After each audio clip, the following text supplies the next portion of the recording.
Children who begin to show signs of magical abilities are then taught defensive magic. As magicians learn and grow, they awaken their elemental attributes of fire, water, wind, or earth. Everyone works hard in their life for this moment, but for Reese, it was different. He can only cast non-attribute defensive magic. Because of this, everyone mocks him, calling it children's magic, and making him feel like a loser. Determined, Reese decides that one day he will conquer the world using only his defensive magic. Several years have passed. One day, Reese flicks the skirt of a young lady, exposing her underpants, and runs away. Furious, she demands her men to catch the idiot who did this to her and expose her in the public. They chase after Reese, who has gained a reputation for causing trouble in the whole village. They search for him and finally spot him sitting on a roof with his goofy smile. One of the men comments on how immature it is to flip a young lady's skirt. Reese replies, saying that for a countryside noble, she had nice underwear and that the men should thank him for the nice view.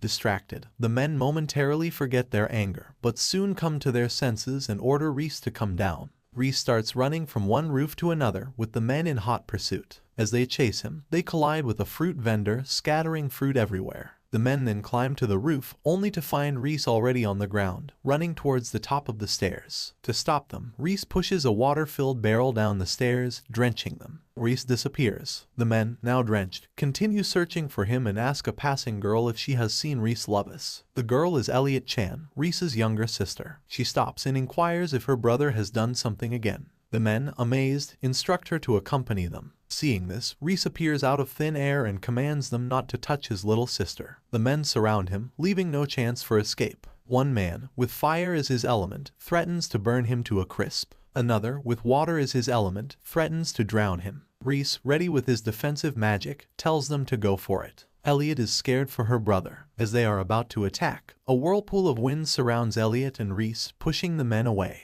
The leader of the group tells his men to back down. A man emerges from the shadows. It's Ulfi-san. The men explain they are doing this for the young lady and tell Ulfi to stay out of it. Calmly, Ulfi replies that he will talk to Reese, as they are childhood friends. Still angry, the men want to attack, but Ulfi creates a wall of fire, setting one man's head aflame. After putting out the fire with water mocking the man with burning head to calm down, Ulfi introduces himself as Ulfi the Lightheart, the future hero who will transcend everything. The men, shocked by Ulfi's abilities, lose their confidence. The young lady arrives, demanding to know why it's taking so long to catch Reese. Her anger fades when she sees Ulfi. She blushes while conversing with him, mentioning how her father would love to meet Ulfi at the next banquet. She also comments that Ulfi should choose better friends and not associate with commoners like Reese, who barely passed elementary magic school and doesn't attend a prestigious school like Ulfi. Ulfi, appalled, angrily tells her not to judge his friends and to get out of his sight. The young lady runs away in tears, followed by her men. One of her men turns to Reese, mocking him for always being protected by Ulfi. Reese arrogantly replies that it's not him Ulfi is protecting, but them, so they don't have to deal with Reese. The man call Reese names and leave. Ulfi sighs in relief and asks what Reese did to the young lady. Reese begins to narrate how he was helping some children practice defensive magic when the young lady made fun of him, so he flipped her skirt to show his trick. Both Elliot and Ulfi are shocked. Ulfi, angry, asks why he always has to clean up Reese's mess. Reese rudely responds that he never asked for help. During their conversation, a man approaches, interrupting them. He shakes hands with Ulfi, confirming his identity as the rumored 4-attribute user. Ulfi steps aside to talk to the stranger. Reese wonders who the man is but decides it's none of his business. Elliot admires Ulfi, noting how great he is and how he's approached by people in expensive clothes. Reese comments that it's natural for someone like Ulfi. He explains that it's rare for someone to have more than one attribute, let alone all 4, and that Ulfi is also the student council president. There's even a rumor that Ulfi could speak a few days after he was born. Girls are crazy for him because he's handsome, smart, mature, and calm. Elliot recalls how the village chief was impressed when Ulfi shared his knowledge to increase crop yields. Irritated, Ulfi suggests they stop talking about him. Elliot sarcastically calls Reese a pathetic man and tells him to take things more seriously like Ulfi. She mentions how she helps their dad with work, but Reese never does and is always wandering around. Reese, feeling hurt, puts his hand on his chest as if her words are stabbing his heart. She then asks if he went to the Hades forest again. He admits he did, explaining that a certain kind of mushroom grows near the forest entrance, which is easy money because it's popular among the nobility. Disappointed, Elliot grabs her brother's head and calls him an idiot. They reach their home. A few moments later, Ulfi arrives with news that the capital is sending scouts to their village. Reese shows no reaction, unlike Ulfi's excitement. Elliot, happy to see Ulfi at their house, asks if he's staying for dinner. Ulfi declines, saying he was just there for a short visit. She offers to make him some tea, but Reese teases him, saying to let him be thirsty. Ulfi sits down at the dining table to help Reese remove pea shoots that were chewed by bugs. Ulfi shares that the Genius School of Magic is scouting for the best of the best in the land. Only those with extraordinary magical abilities are admitted to this prestigious school. Reese, irritated, replies that he doesn't care about the school. Ulfi asks if Reese is frustrated, but Reese explains that for a simple commoner like him, it's impossible to compete against talented individuals. Ulfi, disappointed, leaves, mentioning that he will be leaving for the capital this week to prepare for the school. Reese takes the news well and says goodbye to his friend. Moments later, Elliot brings tea and learns that Ulfi has left for the Genius School of Magic. Reese tells his sister that he thought of something fun to do. A few days later, a carriage awaits Ulfi, with Welias-san, the same man who talked to him after the fight. Welias-san asks if Ulfi is ready to leave for the capital, and they both depart in the carriage. Meanwhile, near the forest, Reese thinks about Ulfi leaving for the capital. He enters the Hades forest, known for its dangers. In the carriage, Welias-san asks if Ulfi is sad about leaving his hometown. Ulfi replies, asking if he would believe there is a person in that town he could never beat in a match. Welias-san is shocked. Ulfi explains that ever since he was little, this person has always beaten him in every match. Welias-san thinks Ulfi is joking, but Ulfi is serious. He failed to unravel all of Reese's secrets and thinks it doesn't matter anymore. He will grow stronger in school and surpass Reese. Reese reaches a door engraved in a tree in the forest. He knocks and greets his grandma, who responds with an attack. Reese defends himself and tells her to stop greeting people like this, calling her master. The girl, not wearing any clothes, jokes that if he doesn't like it, he should stop coming. She lands a kick on his face and comments on his immaturity. Reese makes excuses, saying her being naked distracted him, and she teases him about being tempted by her beauty. He resists her implications, stating he's not interested in her. She continues, saying he interrupted her bath. He comments that she could use magic to clean herself, but she finds it boring.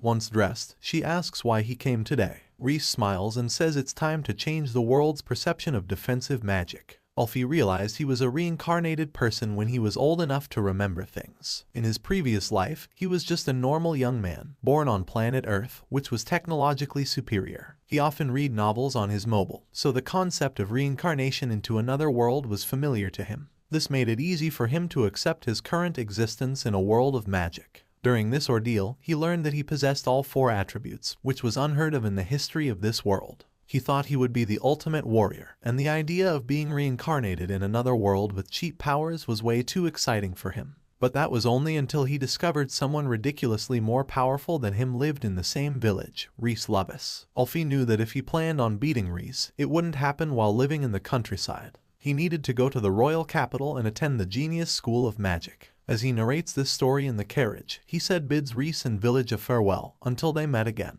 2 people were cutting wood in the forest when one of them saw something in the air. As he called his mate to look, the thing disappeared. In the air were Reese and her grandma. She was sitting on her Reese's back, and her magical tool was helping them move at a very fast speed in the air. She asked how he felt about flying. Reese replied that the flying was okay, but the luggage on his back was too much. She hit him on the head with a stick, saying he is supposed to be grateful for how she was allowing her bottom to touch him. She then pointed to the carriage that could be Ulfi's, and they surpassed it. Reese mentioned how it takes a week to reach the royal capital from their town. Her master replied that with this speed, they could reach there in half a day's time. She then confronted him about whether he had properly said goodbye to her family. He shared how he just announced that he was going to attend school in the royal capital, and would be living there while everyone was having a meal at the table, and left. Elliot ran behind him but couldn't catch him. Her master was furious after listening to this and commented on how he is always so selfish, threatening that the next time they meet, she would chew him alive into 1,000,000 pieces. He thought to himself that the next time he returns home, he need to bring a lot of goodies from the royal capital. While they were busy talking, the royal capital appeared in front of them. He was amazed to see that there were wide streets and tons of people. They got off before the capital so nobody could see them. Reese, amazed by seeing so many people, asked if it was a festival. Her master mocked him, telling him to stop behaving like a country bumpkin and stop embarrassing her. He then pointed to a vendor selling pastries and asked her master what that was, with her mouth watering as she said it looked like something tasty. Reese soon realized that she also had no idea about the royal capital. They then walked towards their destination, the Genius School of Magic. He looked at the prestigious gate and was in awe of it. The surrounding area also had magical security installed on the outside. Her master was not impressed by all this and said it was just a pathetic example of authoritarianism. She then asked him if his main concern, the finances, had been taken care of. He replied with a yes, sharing how he sold the bears he hunted in the forest to the Hunters Guild. He thought it was weird to hand them all 3 bears, as the staff looked tense looking at them. She continued, getting back to the point, and asked what his plan was for getting into the school. He asked her granny, did she remember his dream of showing the world the real potential of defensive magic? She looked at him nodding with confidence. He explained his plan to pick a fight with the headmaster, beat him, and ensure his enrollment in the school. This left Granny laughing hysterically. Reese stood there, seeing Granny laughing so much that she was on the ground. She knew how his dumb thought process worked. It was definite that he would get caught if he tried something like this. Granny had a plan, knowing he would think of some dumb idea like this. She explained how, even with his power, he would not be able to win a one-on-one against the headmaster. He inquired if the headmaster was a friend of hers. She replied that she had traveled around as a messenger and was not an old woman all her life. The most prestigious institute, and Granny was friends with the headmaster. He thought about how Granny was very mysterious and that the mystery of the great wise man grew more mysterious every day. The first time he met Granny was when he was hurt, and she saved his life in the Hades forests. She was a little girl claiming to be the great wise man who had lived in the forest for nearly a century. She loved his obsession with defensive magic and took him under her wing. Her training was very harsh, like living in hell. Reese could have faced death a couple of times, but she did teach him everything. He is still hesitant to call Granny his master, as she is so carefree and looks like a young girl. His train of thought was interrupted as she handed him an envelope containing a letter to show to the headmaster. If only this letter could help him enroll in the school, then why did Granny accompany him to the royal capital? He asked. She replied that she came for the sweets, as it had been a century since she last ate them. She then left, wishing good luck to Reese. Reese was sitting on a sofa in the headmaster's room in this large prestigious building with the letter in his hand. It was easy for him to reach there. The wax seal on the envelope was enough to panic the guardsmen. He thought to himself that Granny had some tricks up her sleeve. As he sat there, the headmaster offered him tea and pastries. She introduced herself as the headmaster Dist Huberg of the Genius School of Magic. Reese devoured the pastries and asked if he could take the rest home. He looked over at the headmaster, noting his eyes, which suggested he had lived long and was likely an elf. The headmaster confirmed that she had read the letter from the old Master Kun and asked if Reese was her pupil. Reese thought to himself that even an elf called Granny an old master and wondered how old she really was. The headmaster continued, saying that based on the handwriting on the letters, it definitely was a genuine letter from the woman herself. Reese asked if this meant he had been enrolled. The headmaster explained that he first had to give an entrance test. The headmaster took him downstairs to meet a fellow teacher, Zest Sensei. He pointed at Reese and asked if he was the one requested to take in at the last minute. The headmaster agreed and apologized for interrupting his vacation. Zest Sensei said he wouldn't complain as long as he got his bonus and looked at Reese, saying he could gauge a person's talent by looking at them. By looking at Reese, he said he had below average magic power. The headmaster disagreed, saying they couldn't be sure until they saw him fighting. Reese was stretching as they had this conversation. The headmaster asked what he was doing, and Reese replied that he was just stretching before the fight. Zest Sensei remembered how he saw soldiers in the barracks do something similar to this. The headmaster thought to himself that Reese was stretching to acclimate his muscles, but why was it needed before a mock fight? Then he remembered this was what the old master used to do before every mock battle, and wondered if it had some magical meaning. The headmaster then turned to Zest Sensei and asked him to add this to the practical part of the class. While stretching, Reese thought to himself if the headmaster was also Granny's pupil. His opponent was waiting for him as he stretched, asking how much longer she had to wait for the commoner. He apologized and said he was ready. The headmaster told him he was going to have a mock battle with Hyria Sensei. Losing would disqualify his enrollment, so he should fight with everything. Zest Sensei would be in charge of grading his performance, and with this, she signaled the exam to start. Hyria Sensei thought to herself how she always obeyed the master's orders but found it difficult to believe a commoner could set foot in the Genius School of Magic. She targeted him with a flame bullet, asking him to remember his place. Usually, the teacher had to wait for the examinee to at least project a magic circle, but Hyuria-sensei was merciless. Reese defended it, and commented he is not so weak that a measly bullet attack could stop him. She arrogantly mentioned how remarkable it was that he managed to fend off her quick cast attack. She was pissed, warning him if he was taking the prestigious Genius School of Magic lightly. This was the place to nurture the best talent in the nation, talent only found in those who had increased their potential over many generations, and he was just a lowly commoner not qualified to be admitted to this school. Reese replied, asking why all the nobles were so uptight with the idea of a commoner, and asking her to continue the exam. She then cast a flame arrow at him, but he defended it like a pro. She was surprised he was using a barrier again and mocked if he was only going to use defensive magic. He nodded in agreement and mocked her, asking if she had a problem with it. She then told him how honored he should feel that she would take him seriously from now on and prepared for her next move. The sensei and headmaster watched all this happening, and Zest-sensei thought he should stop the fight as Hyuria-sensei was going to unleash the Great Flame Ball. Zest-sensei was concerned for Reese, thinking the barrier was impressive, but it expended too much magic power, and he would not be able to cast another barrier in time. The headmaster told him not to worry.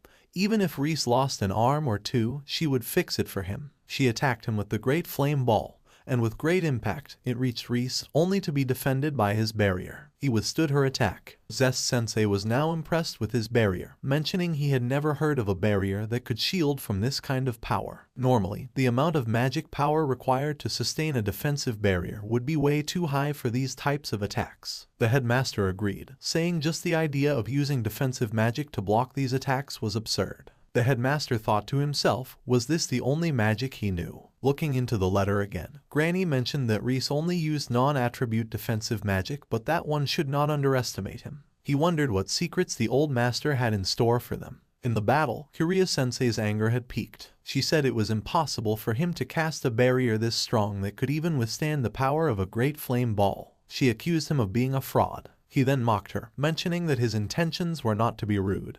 But this exam was easier than he thought. This conversation really pissed Hyuria off. She began to cast a flame arrow at high speed. Gathering all her energy, she attacked him with the flame spear. Although the flame spear had less power than the great flame ball, it had high penetration power. Zest-sensei was concerned, thinking this kid wouldn't be able to handle it. Hyuria-sensei was unbeatable with her fire attribute and was going to kill him. He told the headmaster that however good of a headmaster he was, he would not be able to heal a dead body. The headmaster decided to let him in on a secret, sharing that this kid was the beloved pupil of the Great Wise Man. Zest was shocked, having heard the Great Wise Man never took in pupils. The headmaster exclaimed how his own training was not worthy in her eyes, and she just gave him bits of wisdom and advice. He told Zest to pretend there was no danger and see what happened in the fight, as he wanted to see what secrets the Great Wise Man had given her pupil. Zest was terrified that the headmaster would let Reese die. Hyuria-sensei was in full power, preparing multiple flame spears for her attack. Reese thought to himself that he went overboard in teasing her. Seeing her in full power, Reese also got motivated and was ready to defend her massive attack. A bright light appeared as she attacked him,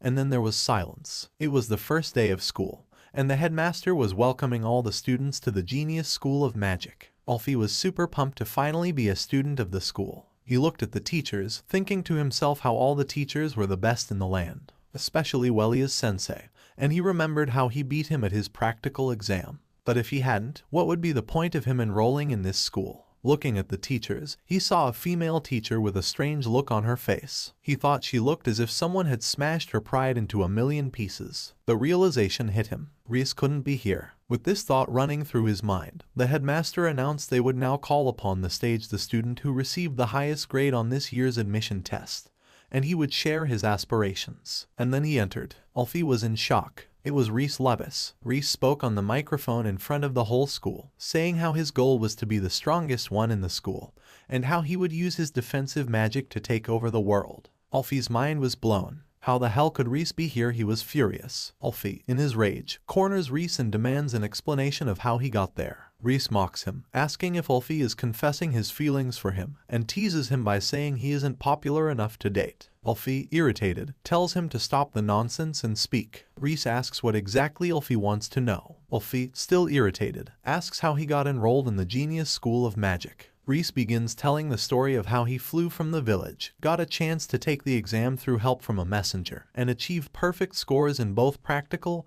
and written exams, which led to his enrollment. Listening to all this, Alfie doesn't know who really has the advantage. Is it him with his cheats or Reese? Then Alfie asks if Reese's proclamation at the welcome ceremony was real. Reese confirms that he meant every word he said. Alfie comments that wanting to be the strongest in the school has definitely made most of the freshmen his enemies. Reese laughs at this. Alfie reminds him that this includes him as well. Reese, with a smirk, replies that it would be impossible to forget about Alfie as they are buddies. Alfie walks away, ensuring that they are not buddies anymore and that Reese will be Alfie's next target after Kadena Alfire. Reese inquires who Kadena is. Alfie shares that she would have had the highest grade if Reese hadn't gotten it. Kadena is furious. She should have had the highest grade as she always had since middle school. And that's what was supposed to happen this time as well until Reese arrived. She thinks to herself while walking past Alfie and Reese. Reese is teasing Alfie about how they are friends and how they are in the same class too. The next day on the training ground, the teacher introduces himself as Zest and announces that he will be in charge of this class. Reese looks at him, remembering he was there during his exam. Kadena inquires who was supposed to be in charge of this noble class of top graders. Zest replies that it was supposed to be Hiria-sensei, but she couldn't, and they can ask Reese for the reason. Reese thinks to himself that she might be having a mental breakdown and maybe she is too weak. Kadena is surprised and wonders what happened between Reese and Hiria.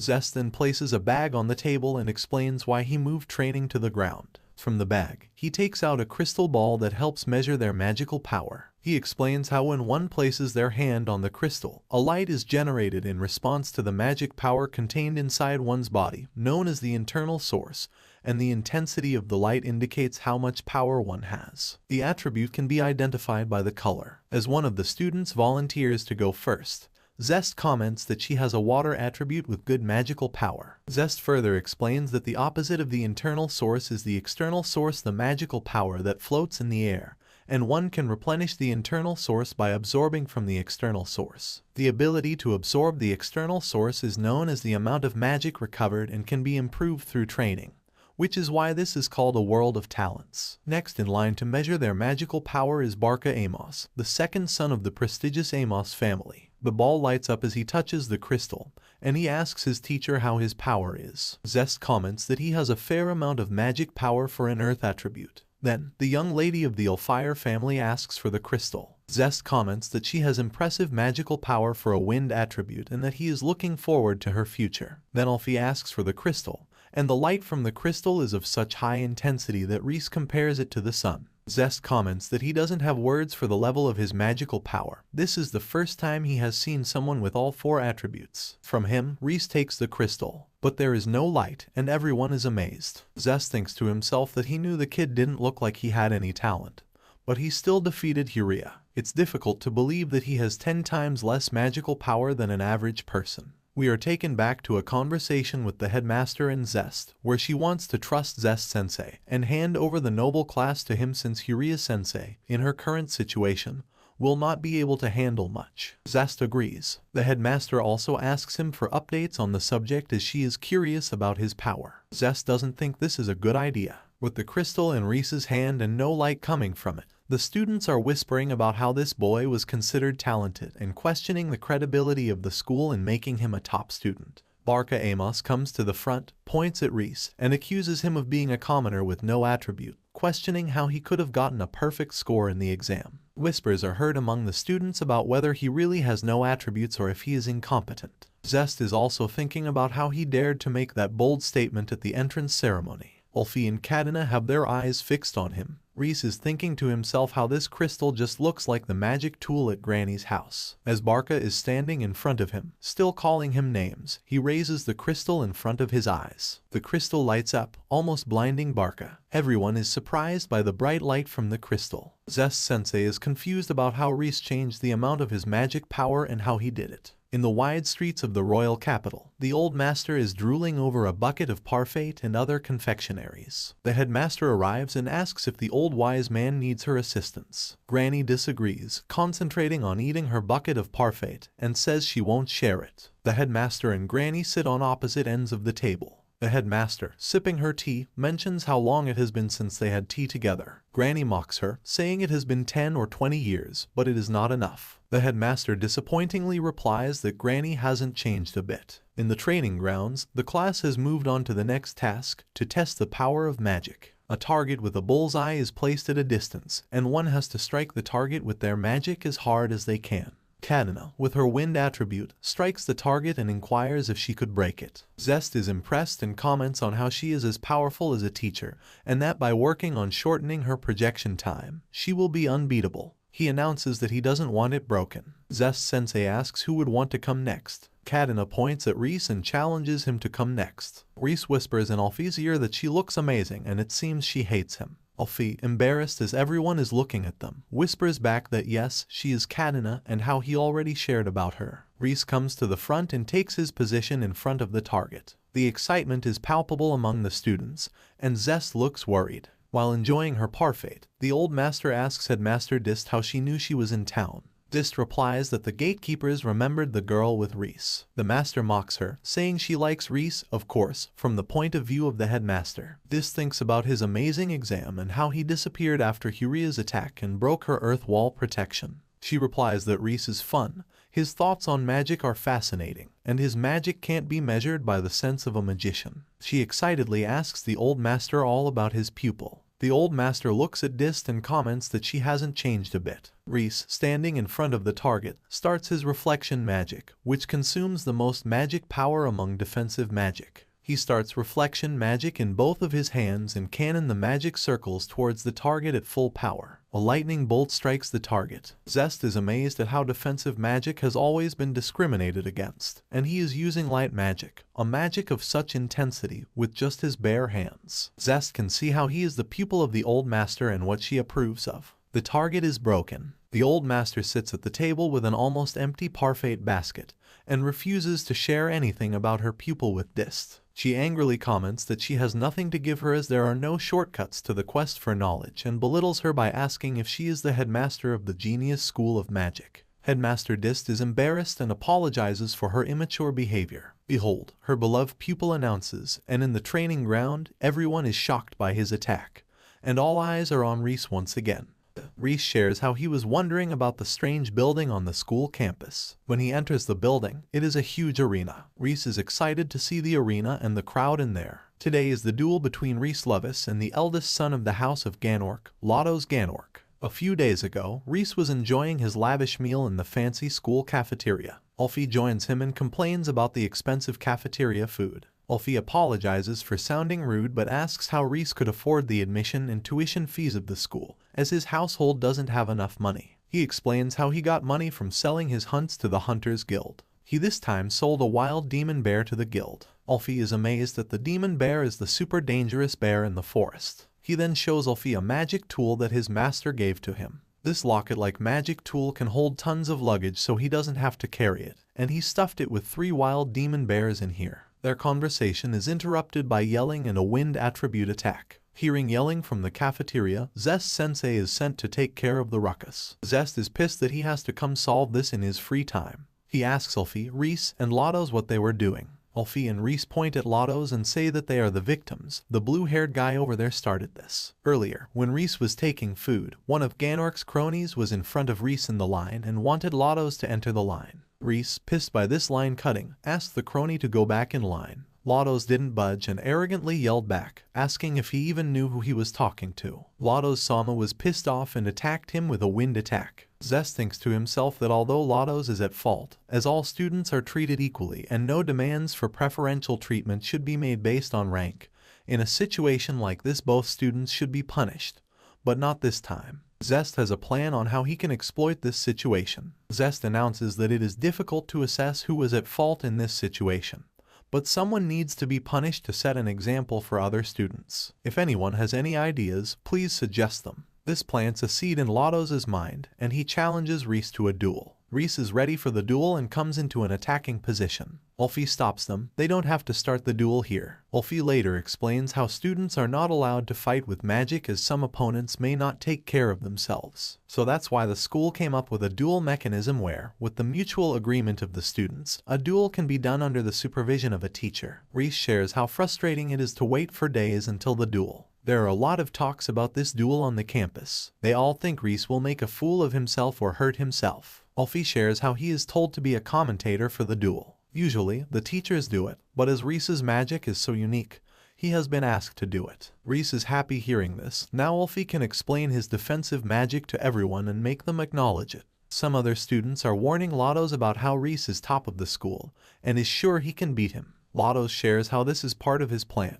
Despite being weak in his exam, he will defeat him as he only does defensive magic and then be promoted to the noble class. The day of the duel. The female commentator Saradona Maxi is pumped as she announces the first duel of the year is about to start, and with her, the other commentator is Ulfi. She introduces him as Reese's best friend. The whole arena is packed with teachers and students. It looks like a festival. She asks what events took place that led to this duel. Ulfi replies the blue-haired guy challenged him to a fight, and he accepted. She is love-struck by Ulfi and asks to be friends and grab a bite later, wishing luck to both the participants. As Reese and Lotos stand in the arena, Reese is excited to see a huge crowd. Lotos smirks and says how he is gonna defeat him and all this crowd will see him being humiliated. As they stand there, the containment zone is activated. It's basically a huge dome that appears over the arena. The headmaster explains it is a dream realm. It turns the physical events within the arena into a range of dreamlike events. In the audience, there is Zest, who wants to see the duel up close, and Kadna, who wants to know what is so special about Reese. The commentator explains the rules before the duel begins. In order to win, your opponent must be forced to surrender, be rendered unfit to fight, or be removed from the stage. It's illegal to use weapons and magical equipment without permission, and the use of a full-pressure cannon is strictly prohibited as it can cause the dream realm to collapse. Both the participants say that they understood the rules. With this, the headmaster signals that they should begin the duel. Lotos starts with his first move, Aqua Gatling. His attribute is water. Lotos' move is blocked by Reese's defensive magic. Saradona is confused. A magic attack should be evaded by an attack just as strong and not be blocked by defensive magic. Ulfi explains how he, being a defensive magic user, dared to enroll in this school. She is shocked to know that Reese can only use defensive magic and is still the top student.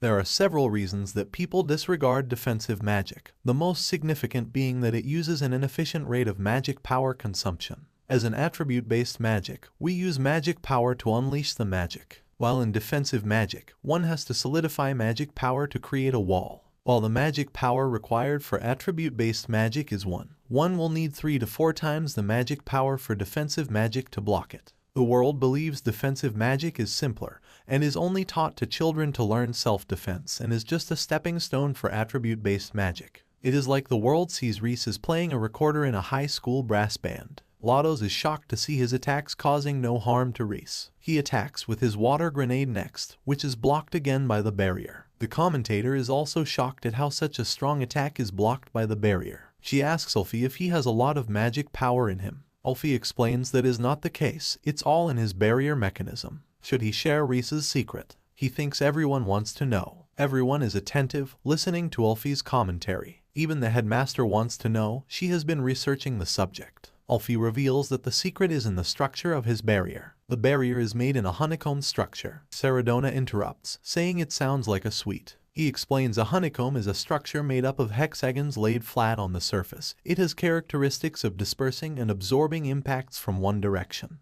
This structure is the essence of the barrier, lining up thin and small barrier panels to form hexagonal columns and repeating it over and over again to resemble a honeycomb structure. It is finally completed by sandwiching it between 2 large plate-like barriers. The end result is a complex magic shield consisting of a total of 308 layers of barriers. And that's Reese's honeycomb barrier. The headmaster is ecstatic listening to how the flaw concerning the practicality of defensive magic is solved by Reese. She wonders how he managed to come up with such a roundabout way of using defensive magic. Saradona is confused. No matter how great the barrier is, he must put a lot of work into a complex magic circle. He happens to be able to project it extremely fast, that's for sure. Saradona finds all this a little creepy. Listening to her comment, Ulfi looks at her and expresses how she is supposed to say that Reese is cool. Why is she so sweet with Ulfi and talking shit about him? Ulfi thinks how teachers are well aware of his talent, but his personality is actually turning people off, and defensive magic even more. Lotos, after seeing his barrier stop all his attacks,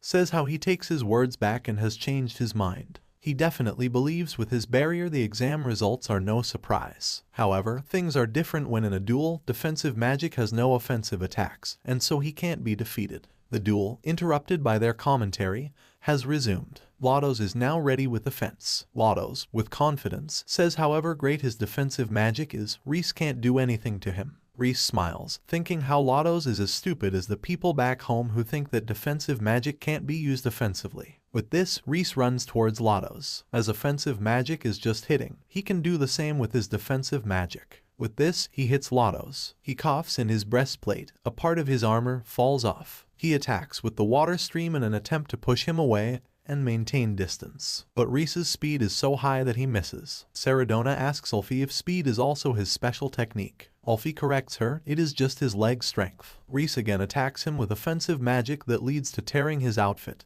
and her chest being exposed. Reese is shocked. Lotos is a girl. Old Master also enters the arena. She is amazed by the interesting sight in front of her. A huge arena filled with people, and in the center of it all, her beloved pupil. But he looks a little strange. He is confused. The tear in her shirt has exposed Lotos to be a girl. He comments how this is foul play as she was lying about being a boy. Lotos saw this as a chance. As Reese stops moving in his confused state, Lotos attacks. Reese shouts timeout and how this is foul play. Ulfi is confused too. Why did he suddenly get so slow? Seradona exclaims how it looks like the tables have turned. Lotos is excited she finally has Reese in her control, and it's time to show him how she was not just throwing random magic at him. She attacks him with a water bullet, causing Reese to be surrounded by small puddles of water. Now he can't use the barrier to protect himself as he is surrounded on all sides by water puddles. Seradona and Ulfi, continuing their commentary, mention how this was Lotos' big move. All the magic was used to create puddles around his opponent. Reese uses protection variation by forming a wide boundary sphere, just forming a hemispherical barrier. Ulfi comments how this shape may look different but it is still the honeycomb structure. Seradona exclaims how even after knowing the theory she still can't believe that he made such a large-scale barrier. Zest Sensei and Headmaster are both watching this.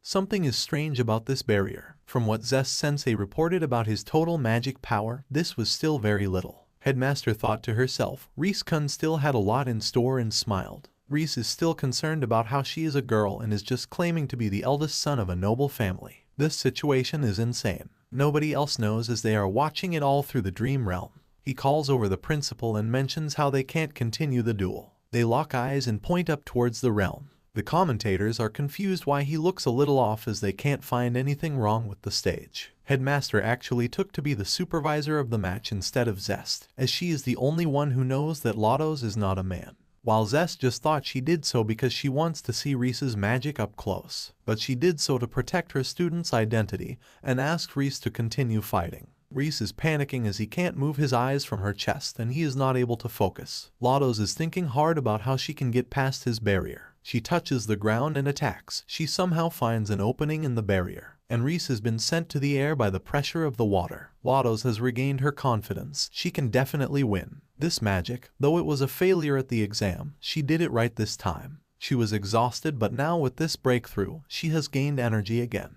Lotos again attacks him with a stream roar. Zest is also amazed how beautifully Lotos is handling this advanced water control move, which is a signature of the Ganork family. She then moves to her next move, the Dragon Wave. Sardona gets up from her chair and exclaims that this is Lotos' trump card.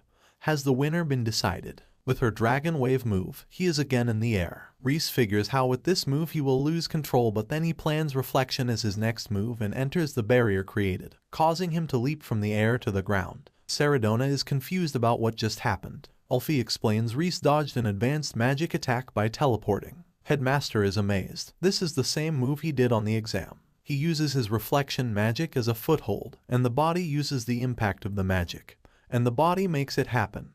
This means that he can fly through the sky in all directions. He remembers how he has suffered so much pain by falling again and again while mastering this. Headmaster giggles, thinking how amazing the old master is teaching him this. The old master is enjoying another sweet snack while watching Reese do teleportation. It's such a nostalgic memory. The first time when Reese and the old master met, he found him crashed in the forest while practicing this technique. What he did that time is nothing compared to how great he has gotten over time in teleporting. Ulfi claims while commenting this is where it all ends. The winner is yet to be decided. Reese is ready. He now delivers a finishing blow, but is again distracted by Lotos. He wants to attack her, but he doesn't know how to go in front of her in her bare chest again. He gets himself together and starts Reflection and shoots magic cannon. The headmaster is concerned as it was clear that using a cannon is not allowed.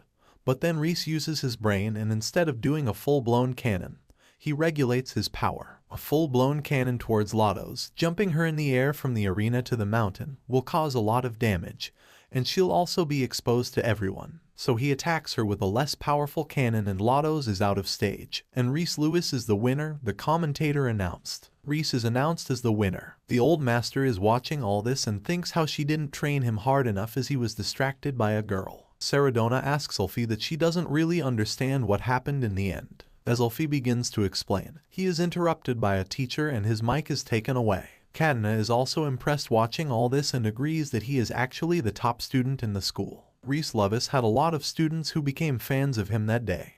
The headmaster congratulates Reese on his victory and praises Lotto's who has fought so hard. Seradona announces there is a small break between the next duel as the zone is being prepared and the next duel is of Ulfi-san, so make sure you don't miss it. Reese rushes to the headmaster asking what the hell was that. Headmaster is confused. What is this about? Reese furiously mentions the special surprise he got in the duel. Kadena is looking at them having a conversation. Then in her office she explains Lotto's Kun is enrolled in the school as the next head and eldest son in the Ganork household. Reese, still furious, mentions her chest that clearly states that she is a girl. Headmaster explains how they went over the document multiple times and didn't find any mistake. Reese asks does Lotto's have any other siblings. The headmaster shares how she had a very talented older brother who unfortunately died in an accident, and she has a younger sister. Reese thinks to himself maybe her family is forcing him to pretend to be her brother. This thought pisses him off. Headmaster mentions how some things in the Ganork family cannot be easily explained.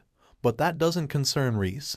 The only thing is he has to keep this secret. Reese agrees that he is not that stupid that he will tell anyone else. He just doesn't understand why the headmaster allowed her to enroll in the school. Headmaster explains why she wouldn't be enrolled. In spite of her predicament, Lotto's Kun has a great deal of talent which would be wasted if he barred him from entering the school. She is an educator after all. Headmaster thinks to herself how she has high hopes for his talent too, the pupil of the great wise man. She mentions how the arena would be ready now for the second duel. Hearing this, Reese decides that he should leave. Headmaster is content. She is happy how from now on Reese will show glimpses of his power just as he did today. At this moment Headmaster Dist realized something. If she attacks him now everything will be revealed. She stops this thought as she is a school headmaster first and attacking a student. No, why was she even thinking about it? The evil in her brain then says if she could just give up this position and forget she is the headmaster she could learn the secrets of the great wise man's teaching. As she looks up she sees Reese leaving. She is tempted by his defenseless back. Is he trying to seduce her by walking away slyly? As she in this dilemma, a knock is heard on her door. Reese turns around and informs she has a visitor. Headmaster train of thought is off track. She tell him to let them enter. How can she even think of attacking a student? Someone enters from the front door, and Reese without thinking anything leaves. The person a girl enters is interested in meeting him, but the headmaster denies that at present it is not right for them to meet. As Reese walks through the corridor he thinks the headmaster just give of killing intent, and thinks maybe it was because he used the magic cannon. As he was walking he saw a room and entered it. This is where Lotto's is taken to rest. She is laying there weak and lifeless. She inquires who has entered her room. Reese announces it to him. She apologizes and explains how some horrible things happened with his family and the exam. She was discouraged when she joined school, but she still had to act like the next head of the Ganork household. She apologizes for her tantrums and challenging him for the duel. Reese replies it's okay, she should not worry about it, and this apology won't help her mood. She then suddenly remembers how he now knows her true identity. She wakes up suddenly. She inquired how long she was asleep. Not too long. She woke up just in time for the second duel, Reese replied. Reese inquiries hopes she was not hurt. The dream realm is really something. She replied she never imagined that defensive magic could be more so powerful, and appreciates Reese how he has mastered it. She continues how he made her realize that she is immature and burst his bubble of her thinking she was best at duels. She then speaks with a new sense of hope that Reese you not think she has given up. It is not the end of her. She may have lost today, but sooner or later she will defeat him. Reese smiles thinking how this girl is so positive and stops himself from asking anything about her family issues. She brings her hand forward for a handshake saying she hopes they can continue to be good rivals and good friends. Reese is drooling over her. He thinks to himself was she always this cute or now he now knows she is a girl that's why he thinks so. But is she gonna spend her life being a man?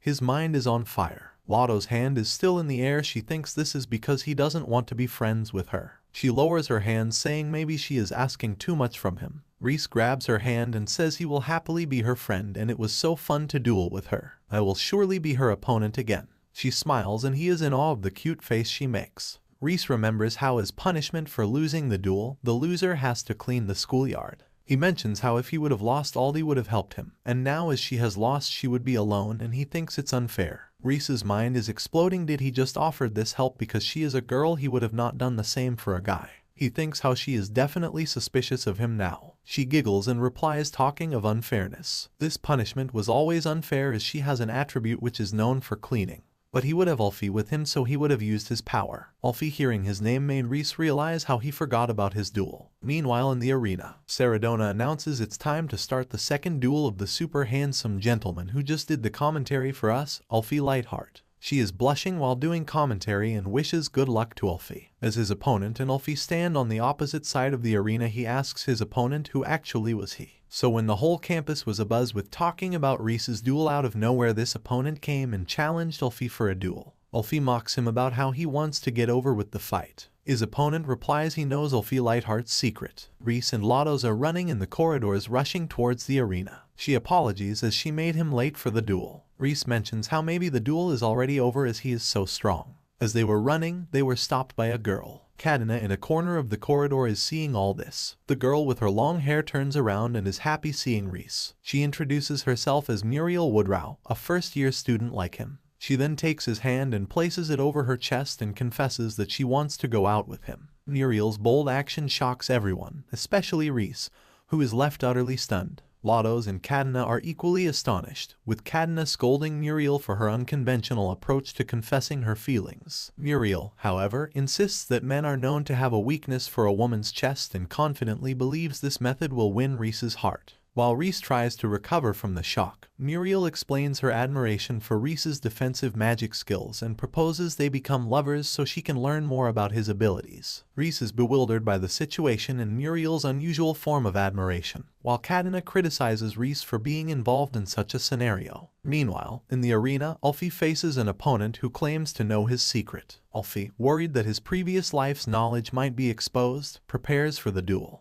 Despite his opponent's accusations of Ulfi's weaknesses, Ulfi demonstrates his mastery of all four elemental attributes: fire, water, wind, and earth, amazing everyone with his skill. The duel intensifies as Ulfi showcases his ability to project and restructure multiple magic circles simultaneously, a feat that leaves the audience in awe. His opponent, overwhelmed by Ulfi's power, eventually surrenders, solidifying Ulfi's reputation as a powerful magician. Reese, along with his friends, watches the duel with mixed emotions. While impressed by Ulfi's abilities, he also faces his own challenges with Muriel's unexpected confession and the growing reputation of his defensive magic skills. The duels ignite excitement among the students, making Reese and Ulfi the talk of the school. A few days after the duel, as Reese enters his boys' dormitory, he is all sweaty after a long hot day. He then feels lucky that he will now shower in his private shower. He is in shock to see the old master naked having a bath. He is embarrassed seeing her naked. Old master asks why he is behaving so discreetly. Reese can't look at her and wants her to cover her up. He is furious with the old master in his room. If anyone finds out, she will end her reputation. Old master says she is not here to have a conversation. Reese inquired then was she even here. She explains how she was waiting for him to come and in the meantime she thought she would take a hot shower. She also is amazed by how a shower works and borrowed the magic shower tool. Reese is still furious and throws his coat at her and instructs her to put something on. She starts wearing his coat and sniffing it. Reese interrupts her that she should wear something of her own rather than his coat and definitely stops sniffing it. She complains how it stinks. Then, remembering why she was here, she removes her coat and flashes her chest to Reese and tells him to look. Reese is panicking and demands that she stop showing him his chest. She states that her point. She mentions how she was there at the time of duel and she saw how appalled he was at mere sight of a woman's chest. And as a master she is ready to sacrifice herself so that Reese can overcome his weakness. Reese is embarrassed by this idea of the old master, but she suggests that there is no one else in her life that could help, he should take her help. But he thinks this idea is a waste. He gives an analogy as to how looking at arrowheads won't train him FKT battering rams, comparing her chest with other girls. She is shocked by this statement and wears her clothes and mentions how she has another gift for her. In the midst of the conversation, Lados is at the door. She knocks and calls his name as she wants to have a conversation with him. She chose the wrong time to visit, Reese thought to himself. If anyone finds out that there was a little girl in his room naked wearing her jacket, he would report it immediately. He shouts that he is in middle of something and will be out in a moment. As he turns around, the All's master has left. He opens the door and lets her in. She wanted to talk about his magic, but after the duel they have become good friends. As they move towards the table, there is the old master's souvenir. They are both shocked and embarrassed. She apologizes that she didn't, he was in the middle of something that meant this, and runs back to her room. Reese explains in his embarrassed state that it is not what she thinks and this is a misunderstanding, but she has left. Being a magician is something that can't be achieved in a day. That's why Reese never misses his morning routine. But today, when he came to practice, he saw a girl lying on the ground. It's Muriel. He tries to wake her up, but his right hand is being pulled towards her chest. He doesn't want to touch her, especially when she is asleep. He puts all his energy and self-control into keeping his hand to himself. Ulfi pops in and says he doesn't want to get involved in all this. Reese protests, claiming he's not touching her. Ulfi assures him that if he did touch her, he would happily report him. Ulfi confirms that this is the girl who asked Reese out and he turned her down.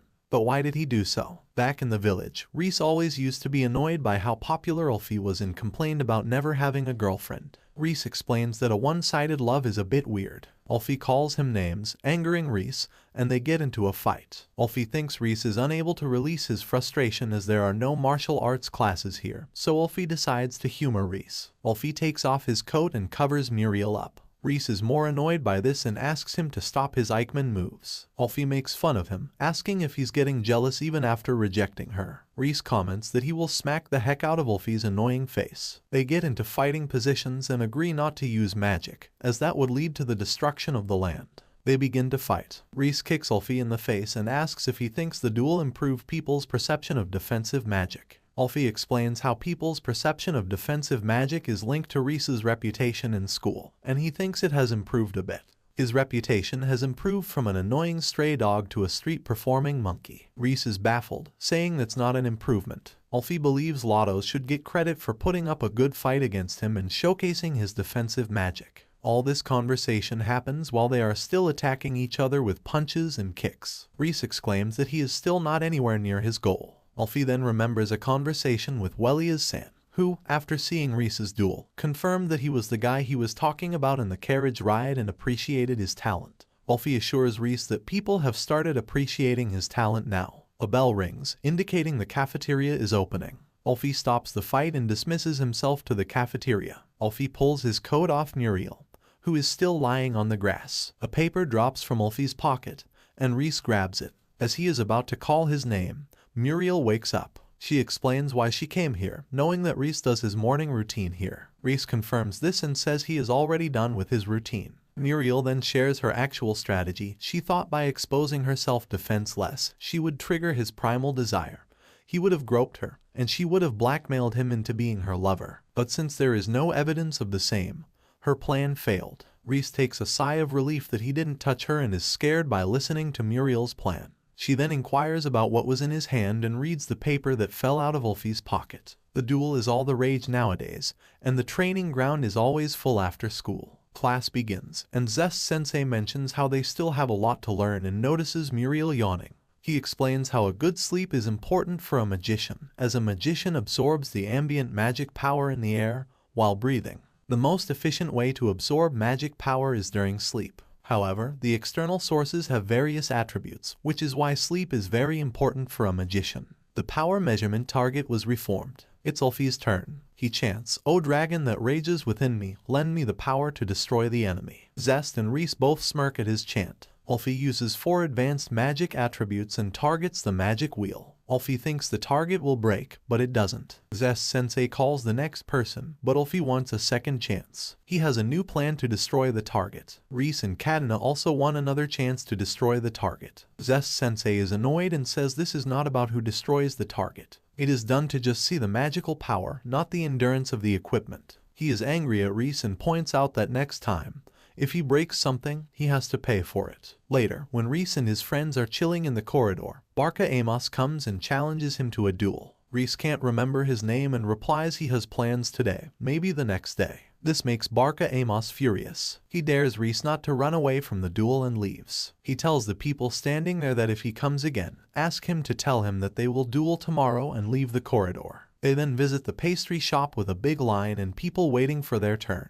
Lottos mentions how this is a famous cake shop. Reese then hands the paper that fell earlier from Ulfie's pocket is actually a ticket for a free cake buffet that can reserve seats for 4 people. Lottos is confused about how he got this. Ulfie explains he used to sell recipes to this place, and they gave him this. They are also joined by Muriel. Reese asks if she likes sweets. Muriel shakes his hand and agrees that sweets are justice. Lottos is annoyed, looking at their passionate handshaking. Reese announces they shot GL to the front, skip the line, and use their ticket. Kadena follows them from a distance. Lottos asks Reese to lower his volume as with so many people, it already feels like a battlefield. Reese responds, saying there is no mercy on the battlefield. Kadena watches all this, seeing Reese, her mortal enemy, so passionate about sweets, irritating her. Nobody can notice her presence as she is surrounded by the Ulfire Pride wind magic, so no commoner can detect her. But she feels a presence in a strange little girl, the old master, devouring a cake in his hand as she watches her. Suddenly, someone calls Reese Lovis' name and attacks him. Reese defends the attack. All his friends turn to Reese, calling him crazy for using magic in front of commoners. Barca Amos accuses Reese of breaking his promise to duel and chooses to play in the streets. He grabs Reese by the collar. Reese asks him not to touch his chest like that. He's not into it, and calls him Panting Boy, still not remembering his name, Barca Amos. Barca is furious. Lottos and Ulfie comment how Reese should not provoke the panting guy, or he will snap again. Barca then charges with a punch towards Reese's face but is stopped by royal capital guards. They are appointed to protect the peace and safety of the royal capital. He apologizes, but they don't listen and beat the shit out of him. Reese is happy he was reported. Ulfie asks Reese if he really broke the promise to this guy. The panting guy's face is swollen. He can't even speak. He utters words that sound like how this was all Reese's fault. The guards inquire if anyone was hurt. Reese replies they are all fine and thanks them for their work. Muriel comments that evil has been beaten. Lottos assures her they are going to heal him later. The guard then asks Reese to come to the guard station to report as they only have a slight idea of the situation. Reese has to go to the station. Others ensure they are going to bring him some souvenirs from the cake shop. Lottos asks what was actually the name of the painting guy as they still don't remember. Kadena watches all this and says, Barca Amos. The old master is surprised only she knew his name.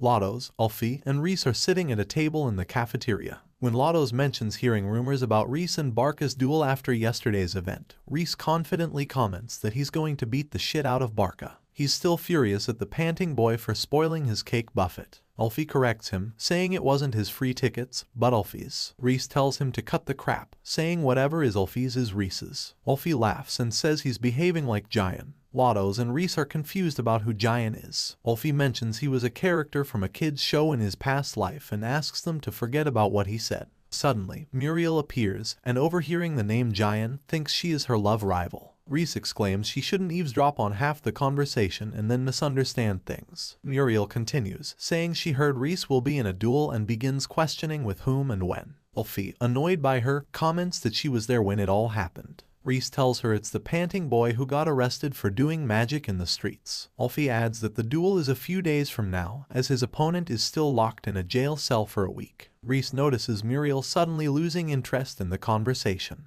She then inquires if Lottos is going to duel him again. Lottos replies that if you lose a duel, you are not allowed to participate in another duel for a while. Reese is amazed at this information and at how duel challenges actually work. Lottos continues, saying that even after that period, she still won't challenge him as her chances of winning are still slim. Muriel goes on to ask Ulfie about his plans and who he actually is. Reese is shocked at her ignorance, wondering how she's been talking to Ulfie without knowing who he is. Lottos interrupts, explaining that Ulfie is the one with the 4 attributes. Reese mentions sarcastically how Ulfie is all the rage right now, with a gushing aura and handsomeness. Muriel replies that she was so distracted by eating cake that she didn't notice he has 4 attributes. Reese laughs, thinking how Ulfie lost Muriel's attention to cake. Lottos asks Muriel why she isn't as interested in Ulfie's 4 attributes as she is in Reese's defense magic. Muriel replies that while it is rare to have 4 attributes, right now she is only interested in Reese Lovis. Reese asks her what about the fact that Ulfie is handsome as hell. She replies that it doesn't particularly interest her. He looks at Reese and comments that now he knows what a joke he is. Listening to this, Ulfi lands a punch on Reese's face. Reese is furious and asks why Ulfi sucker punched him. Ulfi annoys him by blocking his punch with his barrier. Lotos and Muriel watch this stupid fight. Muriel asks Ulfi if he is going to challenge Reese to a duel. Ulfi replies no, he is not. When Muriel questions why was that, Ulfi replies that he still doesn't have a concrete plan on how he can win against Reese. Katana overhears this conversation and mocks Ulfi, asking if it's true. She adds with a smug face how she heard they are from the same hometown and are both rivals, yet for some reason, they never challenge each other. She looks at Ulfi and mockingly asks him if this is a case of chickening out.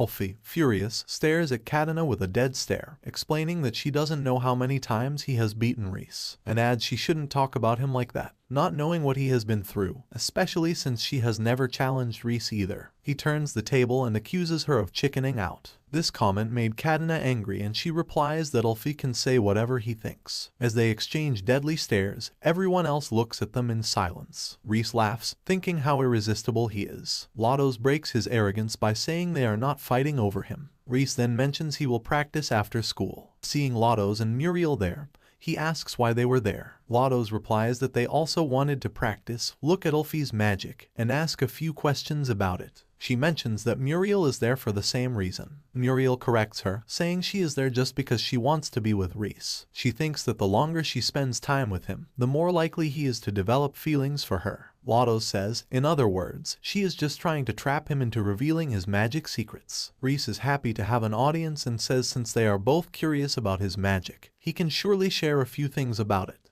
He then explains how they need 6 hexagons around 1 hexagon and should be able to do this with all fingers to form a honeycomb structure. Lotos thinks it's impossible. He then teaches them how the shape and size of the honeycomb should be identical. Lotos comments that she is surprised he taught his magic so easily. Reese confirms he is not at all trying to hide his technique. He just wants people to accept defensive magic. If others can learn it and it can spread, then so be it. Muriel asks if he is still hiding some secrets. Reese laughs it off and instructs them to keep practicing, and they would have improved control the more they practice while he leaves to train. They struggle to get the magic right as it is nothing like projecting a standard magic circle. You need to project output and control everything yourself. That requires a delicate technique. They look over at Reese doing this effortlessly. Muriel, appreciating his honeycomb structure, says he is amazing and that is why she wants to know more about his magic. Lotos looks at Muriel looking at Reese and asks if his magic is the only thing she is interested in. Muriel asks what she is implying. Lotos says nothing and changes the topic. In the cell, Barca dreams about his family. In the dream, Barca sees his younger self congratulating his older brother on being accepted into the Genius School of Magic. He promises that one day he will also get in and be the top of his class. His big brother mentions that they are members of the Amos family and shares how he always wanted to be accepted into the Magisterial Order of Magic. Only the noblest family in the land deserves this honor and asks Barca to join him. Barca enthusiastically follows his brother but is obstructed by a wall made of honeycomb structures by the magic of Reese Levis. He then experiences a fall in his dream and wakes up in his jail cell. Meanwhile, at the school, Reese returns to collect his jacket that he forgot on the training ground when he sees Katana practicing her magic. She is practicing on fake targets, knocking each of them with her magic circles, using all her power to attack every target. Reese is amazed by her attacks and appreciates her magic. She is sweating and shocked to see Reese there. Reese apologizes for bothering her. She snaps and comments that his existence is not worthy enough to bother her. Reese asks how she is very energetic at this odd hour. Katana arrogantly replies that he should not bother her as she was just about to finish. As they exchange words, Katana's foot turns,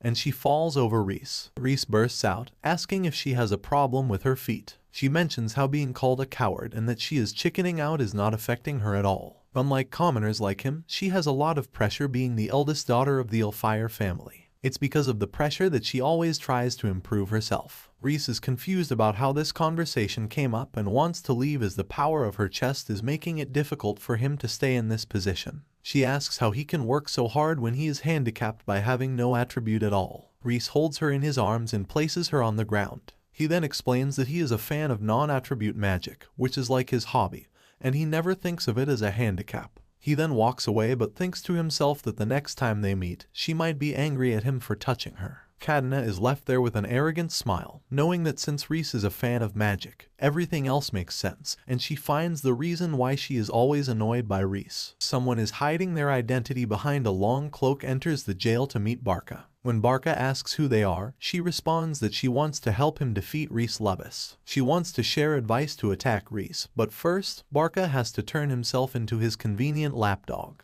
The person under the clock is the headmaster. Saradona and Alfie are commentating on another duel, and today's duel is between Reese Levis and an unknown opponent. The challenger is in high spirits as he believes defensive magic is nothing. Reese is smiling fearlessly. Muriel and Lados are in the audience watching the duel when Muriel asks who his opponent is. Lados shares how this guy walked up to Reese and challenged him out of nowhere. Reese accepted the duel, and the people around him were also pushing him too. Lados believes that the challenger must be someone who didn't see her in Reese's duel and thought Reese's defensive magic was just a rumor. Muriel feels like it's pointless to watch the duel. The duel is starting, and both commentators are ready. The opponent is confident that his intermediate magic will smash Reese's defensive magic with a single blow. Reese then teleports towards him, and the duel ends with a single strike. Lados, Muriel, and Alfie are all disappointed by how early the match ended, making Reese look like the bad guy. Reese defends himself, saying the challenger tried to attack him with projection magic and was mocking him.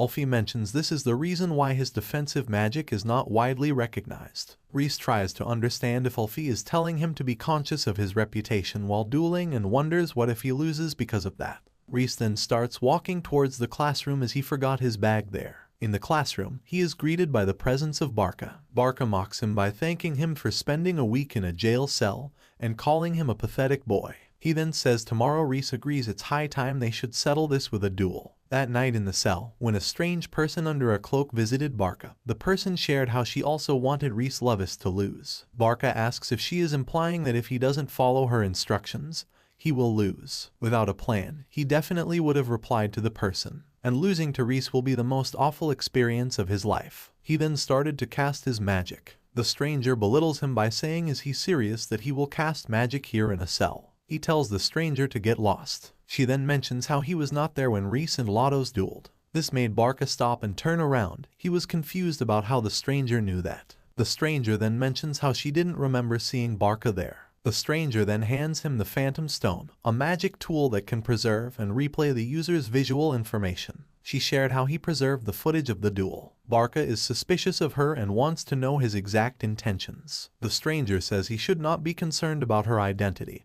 and that they both have the same intentions to defeat Reese Levis. The stranger suggests he must be bored sitting in the cell by himself, so instead of getting bored, he could build more strategies for his upcoming duel. Barca accepts the Phantom Stone. Reese invited Lados to hang out after school tomorrow.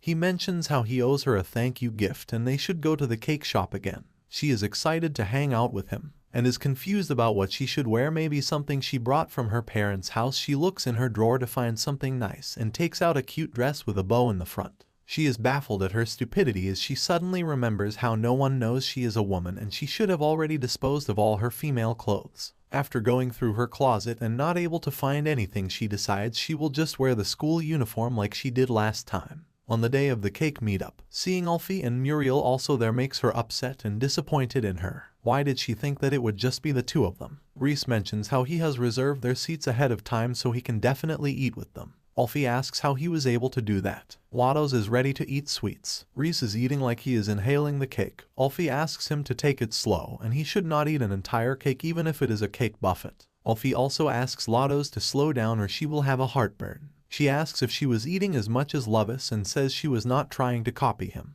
Alfie explains how he just wants Lados to be careful. Despite what it seems Reese is actually a diligent bodybuilder, he will count the calories of whatever he eats and he will work out and burn those calories. Reese mentions that he can share what he eats for bulking up and Lados will be fat in no time. At exact this moment an unusual event happened with Lados. She holds her chest and turns her back down. Everyone is concerned. Reese asks if Lados got fat. Alfie is concerned did Lados got a stomach ache from eating a lot of cake. Her sarashi came loose, which is a cloth she tied around her chest to give a flatter appearance. Muriel suggests that she should go to the bathroom and take a shit. Lados asks her to be a little more subtle about talking about these things. Reese then looks at her and asks her if she was okay. She asks Reese if he could take her to nearest bathroom as it's difficult for her to walk like this. Reese takes her hand and takes her to the nearest bathroom. She is embarrassed. Her hand is in Rise's and the other is around her chest, keeping her breasts from bursting out. As she is moving, the sarashi is completely breaking. She is embarrassed how her chest will be out in public. She then uses her last resort. Shhe hugs Rise from behind and walks with him, covering her chest. Rise asks did she fell over and comments how her belly feels really big. She then enters the bathroom and breathes out a sigh of relief. She reties her sarashi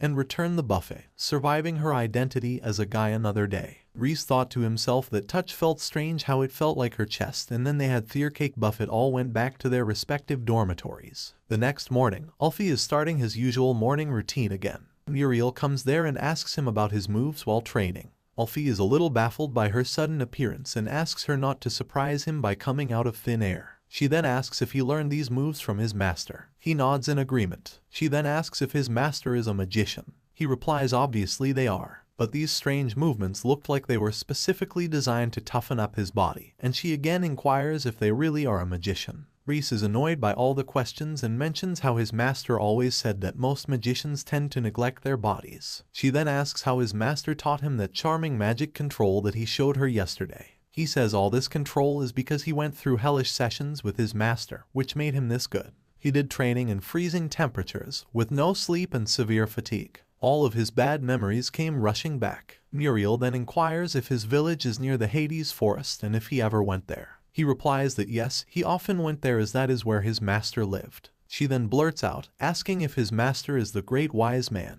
Rise is shocked and asks how she knew. She shared how the teacher who brought her into school told her that the old wise man lives in the Hades forest. Rise says she can't ask him for a referral as she has a terrible preference for people. He remembers how he once asked his master to meet her and she disagreed. She speaks how that was not her intention. Rise then asks her if she was brought here by a teacher, and Rise confirms she was scouted as well. She agrees that she is also a commoner and honestly was not interested in this school that much. All she wanted to do was stay at home and do nothing, just study magic. She explains how her parents are merchants and quite rich despite being commoners, and her bookshelves were well stocked. But her parents didn't like the thought of her being away from school, so they decided to hire a private tutor for her. And it turned out that the private tutor was actually from the Genius School of Magic, and her parents were astonished by this revelation. At first, the private tutor used to come regularly and offer some guidance, but when she came of a certain age, the teacher took her to enter the dormitory and forced her to get enrolled in the school. Rise angrily says why she makes it sound like it was something disgusting. Muriel then asks Rise if this story made her excited enough to date her. He replies that's not going to happen, and she should stop setting up strange traps for him. Rise then asks her if she was upset to come to the school, and she confessed how earlier she was upset, but now she has an interesting research subject. Rise is awkward hearing this and mentions how he will take it as a compliment.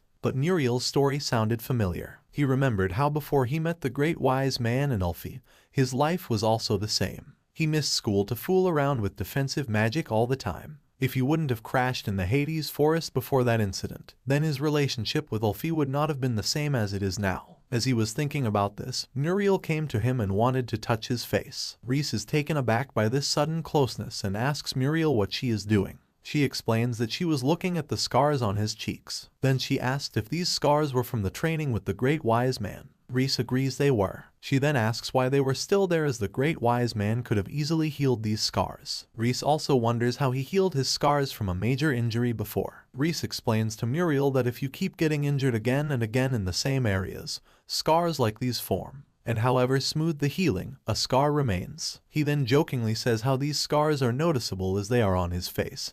He has much more disgusting scars covering his entire body. She cups his face with her hands and says how these are not disgusting because he is not disgusting. Rise is embarrassed and takes a step back, saying he gets that they are not disgusting. After this awkward interaction, Rise says it's very hot and he is done with this training in an attempt to leave. When his shirt exposes another scar on his chest, Muriel is concerned and asks what kind of training would cause such a scar. Rise asks her not to worry and says he doesn't want to reveal his scars to people, so he requests Muriel keep this a secret from others. She blushes and agrees. Then she confirms if his duel is today after school. Rise says yes. She continues, saying she thinks he will not lose but he has to make sure he wins, and leaves, confirming she will visit again to talk on some other day. In the arena, Saradona sarcastically announces how they have another duel today with Reese. She is annoyed as Ulfi can't be her fellow commentator today as he was the day before. Lados and Ulfi sit together to watch Reese's duel with Barca. Saradona half-heartedly does the commentary, saying how Reese is extremely motivated as always and his opponent doesn't know how quickly it will be over. Other students are booing at her commentary. Lados asks Ulfi if he thinks Reese will win.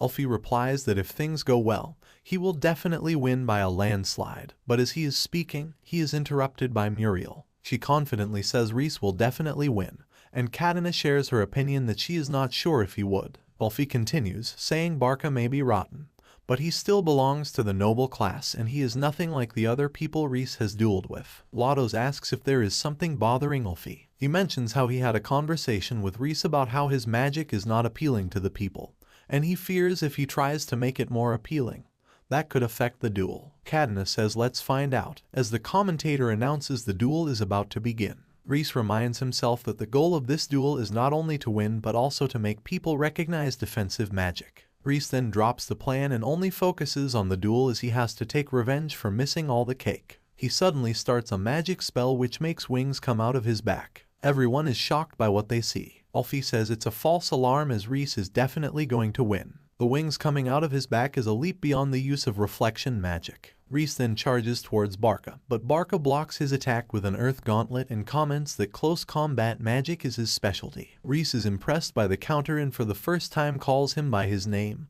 Barca Amos. Shortly after the duel began, the audience remained upset with Saradona's dull commentary, calling out names to Reese, hoping to see something interesting as he defeated his last opponent in a single attack. One student called him an unattributed clown. Irritated, Reese shouted at them to shut up. Observing this, Barca noted Reese's growing popularity and thought about what made attributed people so special. He believed that the magical talent, nurtured and carefully transferred through generations, made nobles superior. They would even enroll a talented commoner if necessary. However, Reese Lovis was unlike any other commoner he had seen. Barca suspected Reese's success in the training test was a trick since the crystal showed no talent, yet he was at the top of the class, seemingly scamming everyone. Fortunately, some, like Katana and other noble family members, were not fooled. Determined, Barca resolved to teach Reese a lesson about the difference in status between a noble and a commoner. He aimed to crush Reese's ego and prove the superiority of noble mages. As the duel began, Barca defended against Reese's up-close acceleration with a stone wall. Saradona remarked that Reese's attack made her skip a beat, while Lados and Ulfi were concerned about Barca's effective defense. Ulfi wondered how Barca countered Reese's acceleration without prior knowledge. Katana suggested it might be due to his experience in close-up magic. Lados inquired about the acceleration magic, which Muriel explained involved compressing magic with 2 reflections and releasing it as a burst of power. Lados was surprised Reese performed this without magic circles. Ulfi, impressed by Muriel's knowledge,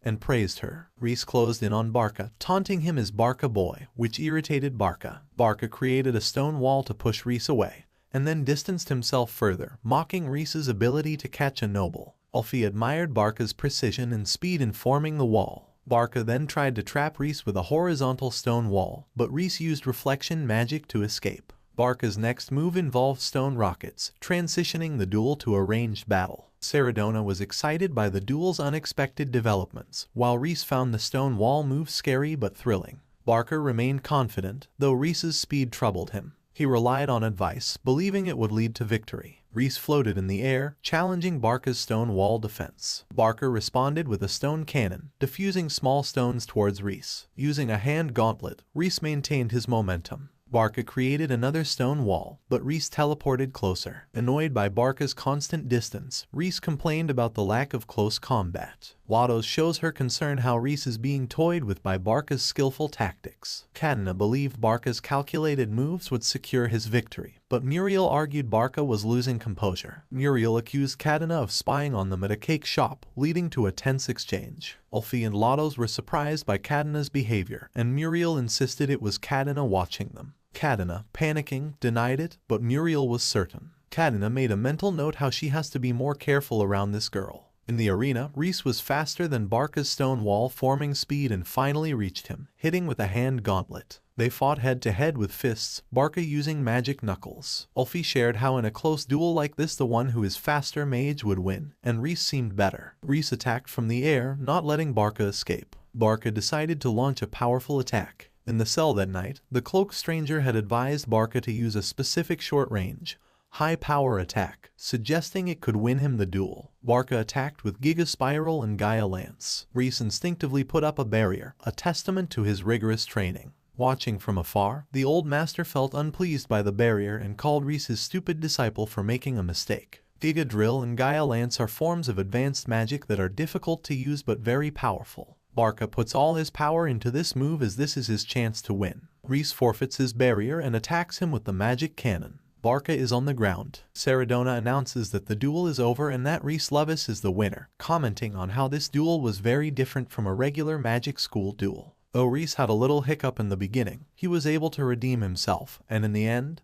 it was a piece of cake for him. Reese thought to himself how this duel was not as easy as he thought it would be and that he still needs to work hard on some aspects. Barca wakes up in the infirmary, angry at himself for losing to a non-attributor. The stranger appears and mocks him for being an angry loser, sitting on the side of his bed. The stranger confirms whether Barca was going to hurt her as he lost. He replies that he is a noble and that her advice actually helped him a lot in the duel. Barca then says he wanted to ask her two things. First, how she knew about his acceleration even though he never used it before. She explains how Reese can compress magic and blast it, so she thought he could use the same energy from behind to propel him. Barca agrees and asks the next question.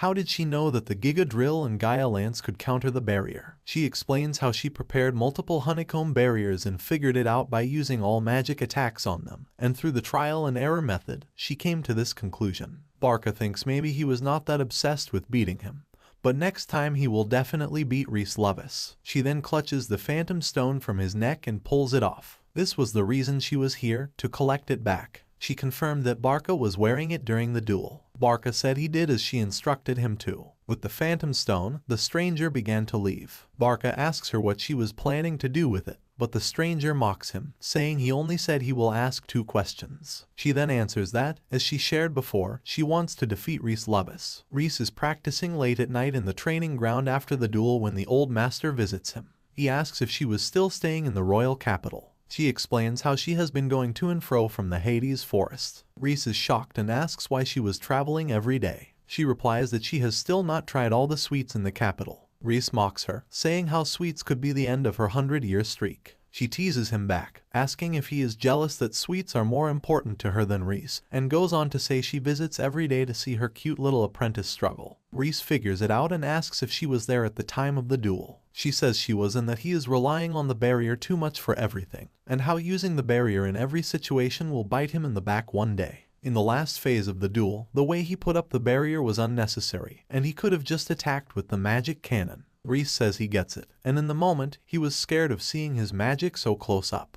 The old master falls on the floor laughing and calls him Mr. Hardass, mocking him for being scared. She says how he should be thanking his opponent as he helped him find that he should stop screwing around and focus. She also mentions that the downside of his barrier is still not improved. She showed him 2 weaknesses. Reese sprinkled the drawbacks like rice grains, but the people here are too inexperienced. Only some teachers and the 4-attribute guy Alfie noticed his flaws. Reese smirks and says there are more people than she might think who have noticed today's flaws, and the seeds he planted today will grow. It's probably stupid of him to do so, but this way is more fun. In the headmaster's office, Zest Sensei asks the headmaster how his trip was. He replies that thanks to the trip, he was not able to observe Reese closely in the duel, but he has his responsibilities as the headmaster. Zest said that, as the headmaster asked for his help, he did notice the duel in great detail and will share his observations with the headmaster. The headmaster inquired whether the duel must have been spectacular to witness. Zest replied that it was, and how Reese took it slow in the beginning but stomped on his opponent in the end.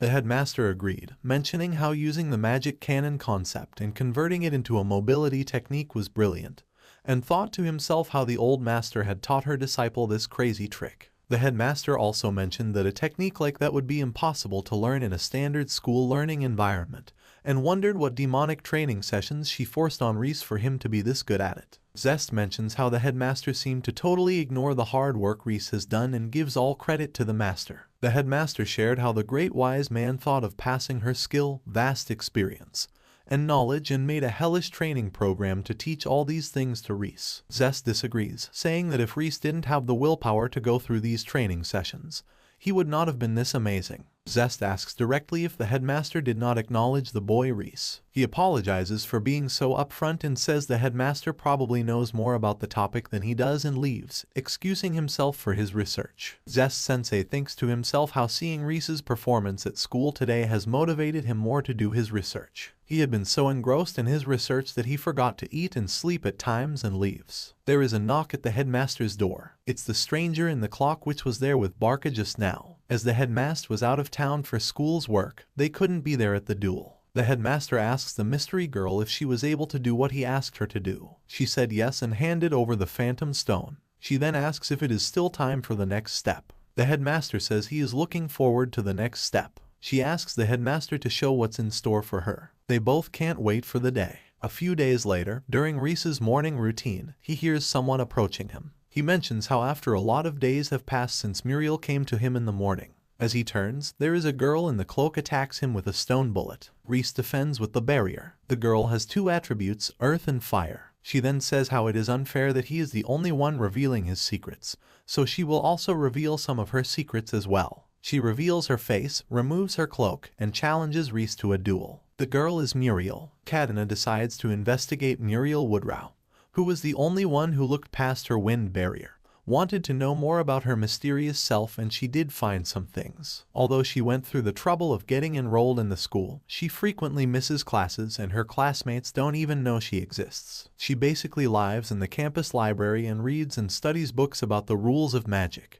And she doesn't even get in trouble when reading in class. When she asked about this to the homeroom teacher, he just brushed it off and told her not to worry. Katana also looked at her entrance exam score, and she scored nearly perfect on the practical exam but scored exactly a 70 on all subjects for the written segment. Everything is just too suspicious. Although it feels like she is hiding her abilities and keeping a low profile, she walks around like nothing is going on and doesn't even try concealing herself. She then visits a place where Muriel often comes. The door is sealed off a supposedly unused magic practice field. She jumped off the wall into the field. The field is lined up with honeycomb structures, and they were used as targets. The area also had soundproof magic cast on it. It truly feels like a secret magical lab. She then opens the door to a room. It is a room with books lying around. It looks as if she lives here instead of her dormitory. She is sure that the school was the one that prepared this room for her and fails to understand why she is getting special treatment. She was scouted, which means she is a commoner. Her parents are merchants and they're also on the list of donors for this school. That's not a good enough reason for her to get this much special treatment. She is getting frustrated. She thought trying to figure out Reese Levis was annoying, but this is worse. Those honeycomb models, is she also aiming to be the top student of the school? But why was she hiding her abilities? Maybe all this just means she is just a magic researcher. She could be wrong, but still, this is all very scary. She calms herself down and leaves the training ground.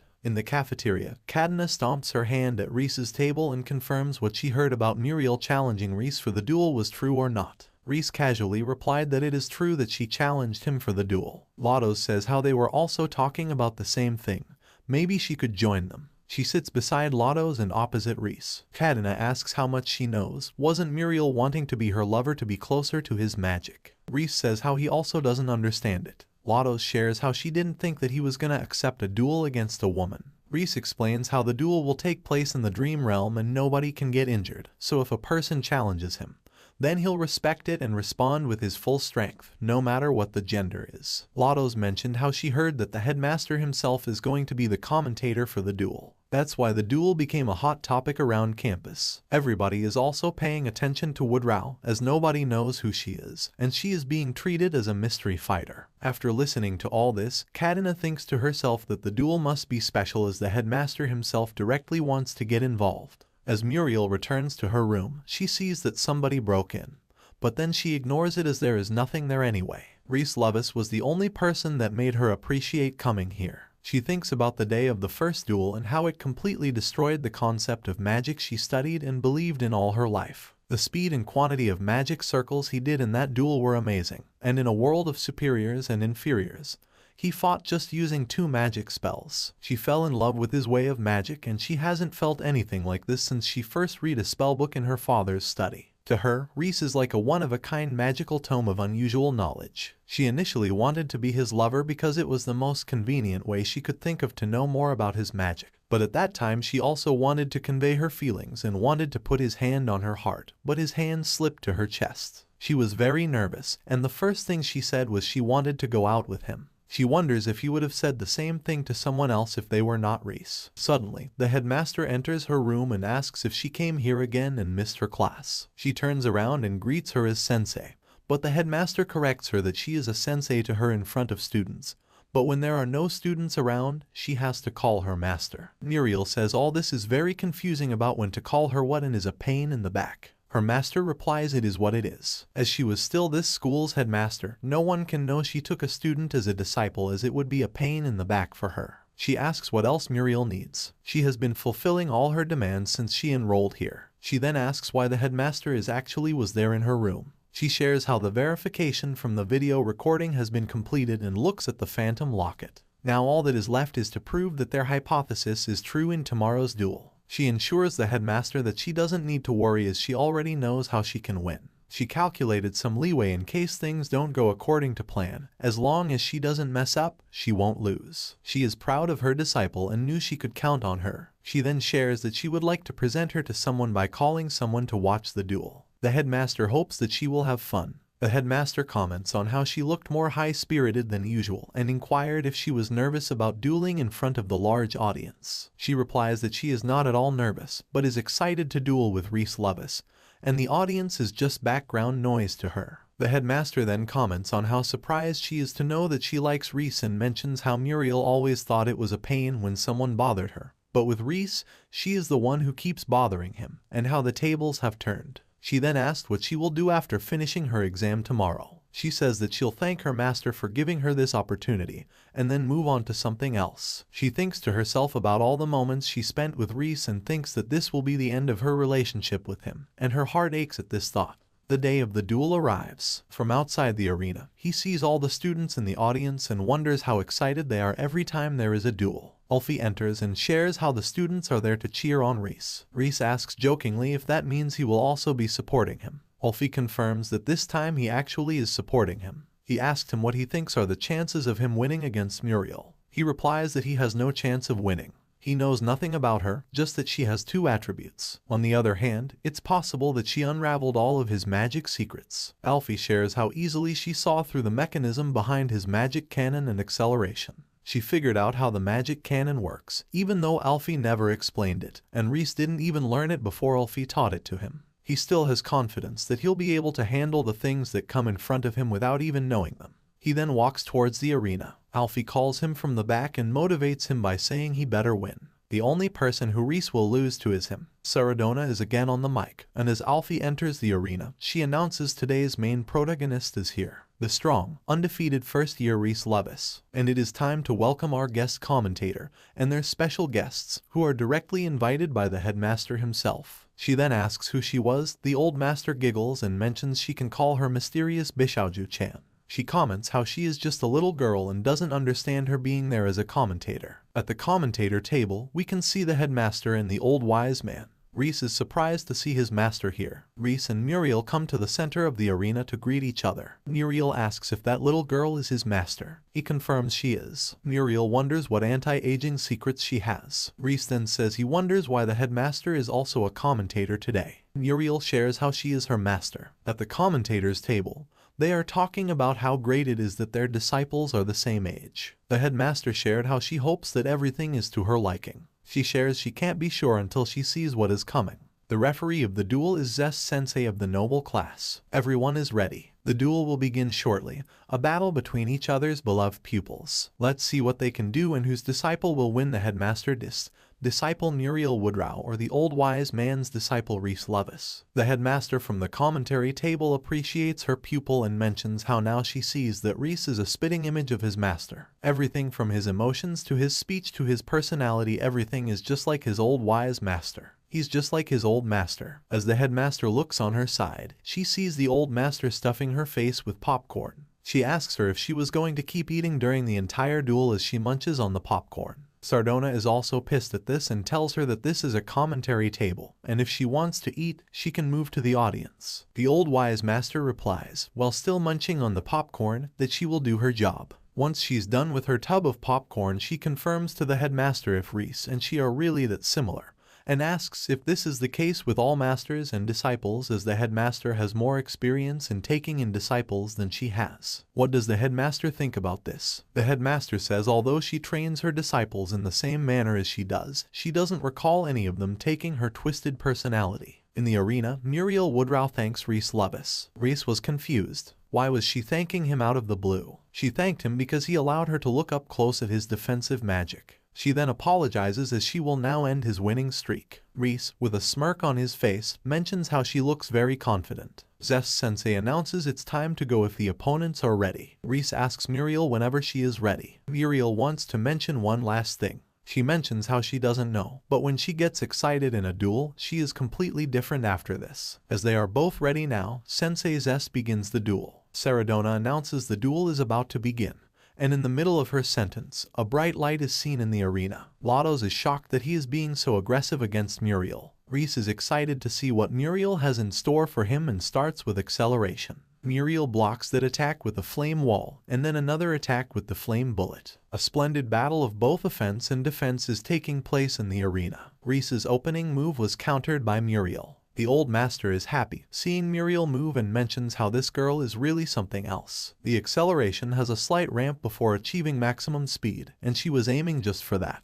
If Reese would have reached full speed, then the flame wall would have had no impact on him. Muriel mentions how she has seen many videos of how his acceleration works. Then the old master asks if Muriel Warwood is using two attributes. The headmaster agrees that yes, she has both fire and earth magic. Kadena is amazed and doesn't know how to react after seeing her magic. He praises her for how Reese thought she's just a magic otaku. Muriel agrees that she is a magic otaku, but she is also much more. Muriel speaks that the moment he used acceleration as his first move, he failed. Then she attacks him with a seismic wave, and Reese is pushed towards the boundary, barely escaping defeat. She then puts a stone cannon diffuser on him. He is late to construct a barrier and is hit by the stone cannon. Lados in the audience is scared for Reese. After her first successful attack, Muriel in the arena is laughing like a crazy woman. After hearing the laugh, the old master is confused. The headmaster says how she has been telling her to fix that habit over and over again, but she was just influenced and is not able to change the habit. She wonders who influenced her. The old master answers this, it was Dist. The headmaster is the reason that she has this evil laugh because she has exactly the same laugh,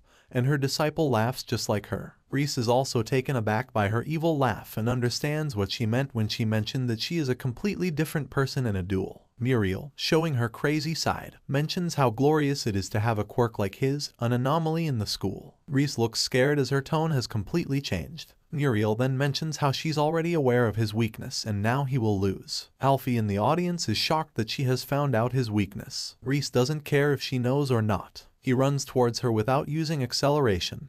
He is quick on his feet even without magic. She then attacks him with an explosion. Now, she says that she's going to verify another exploit in his defense magic that Barca tested in the last duel. She hits him with a panzer bullet. A panzer bullet is a compound attribute made by using both her attributes combined together. Reese defends it with his barrier, but the bullet breaks Reese's barrier and hits him. A few years ago, when the headmaster and a teacher from the school were out for an errand, they were returning to school after finishing all their work. They saw a girl flying out of her bedroom window with an explosion, falling straight into the lap of the headmaster. The girl was Muriel. She thanked the headmaster for catching her and said that she has not yet mastered the art of landing. She mentions how she was practicing magic in her room when she was blown up with a magic explosion. Her parents immediately rushed to the scene and apologized for their daughter's behavior. The teacher who was accompanying the headmaster mentioned now she remembers that how this girl's father is the founder of the Woodrow Trading Company, and they had contacted the school saying that they wanted a magic tutor for her. The teacher also mentioned that although she has two attributes, she is still inexperienced with magic. The headmaster thought to herself that two attributes are good, but there is much more to her than what meets the eye. The sound of that explosion made the headmaster curious about her. She is so young, and the kind of magic she does is mostly self-taught. He then tells the teacher that they need a private tutor, so she shall have a teacher. He mentions how they don't have any teachers available right now. He then discloses that he will be the one to tutor her, and this is how the headmaster met her disciple. In the arena, Reese is attacked by the panzer bullet that with great speed reaches Reese and leads to breaching his barrier, and is directly now attacked. Reese is on the ground and we can see his clothes and face covered with dust. The whole audience is shocked, and seeing Reese Levis, the undefeated winner of the duel, lies lifeless in the arena. The commentator Saradona announces that until now, even advanced magic was unable to break Reese's barrier, but today his barrier is broken. The headmaster explains how Muriel's magic is explosive magic. Only people who have 2 or more attributes can use these compound attributes. To perform this, what is needed is simultaneous control of multiple attributes at a high level of skill, in her case fire and earth. The most important part is that both fire and earth attributes should be handled with equal mastery, and that results in a compound attribute, the Fire Blast. The old master mentions that this attack combines the high power of fire and the pressure power of earth to create a super aggressive attribute. A combination like that would surely penetrate Reese's defense magic. Saradona asks her if she really knows about this stuff. The master replies, of course she does. She then explains how the honeycomb structure that makes up the barrier, and whenever there is an impact, it diffuses the impact and prevents the area the barrier was attacked from shattering. But the structure also has a weakness. If the impact is concentrated on a single point, it won't be able to diffuse the magic, resulting in the breaking of his barrier. However, the strength and shape of both Gaia Lance and Flame Spear are too weak to actually shatter Reese's barrier. But the Panzer Bullet, its specialty is its extreme firepower, and the pointed shape that allows it to concentrate itself onto a single point. And that was the magic that you all just witnessed. Her commentary on Reese's magic is morbidly accurate. Alfie thinks that she is a strange guest, but he thinks there is more to it. He thinks about the existence of Reese's master, whose mastery has plagued him for more than a decade. Lados is terrified for Reese and asks Alfie to look at the battle. Alfie asks why she is so worried. She protests. Why is Alfie not that worried? Although it was a direct hit, as expected of him, he stands up from the ground and tells Muriel that if she wants him to die, she needs to try harder. Muriel is amazed and is smiling eye to eye at how amazing Reese is, as he directly took the hit from intermediate magic and is still up. She mentions that she will let Reese rest a little bit as she tests one of her theories. Reese mentions that he doesn't give a crap about her theory. Zest mentions how he really riled up Reese. She then mentions how for her, quenching her intellectual curiosity is more important than winning, and then reveals how unorthodox her work is. He has a strange ability to absorb the external source in their raw state. Lados is confused. Ability to absorb the external source in the raw state. What does this even mean? She looks towards Alfie for help. Alfie mentions that. Does she remember how Reese was bombed with the stone cannon diffuser in the last duel? The first one directly hit him, but he managed to block the second. At first, I thought, what a rare mistake of Reese. You see, Reese couldn't put up a barrier during the first hit, even if he wanted to, because he ran out of magic power. Think about this. If he had no magic power, then the second barrier would have been impossible. He explains how to restore power by breathing in the external source, that's the air, and by inhaling. The proper attributes from the external source can replenish the internal sources. Like for Lados, she would absorb the water attribute, and Kadena will absorb the wind attributes. The type of attribute that you absorb is already determined by the natural affinity. But what about in Reese's case? Reese can restore all his magic power by just inhaling.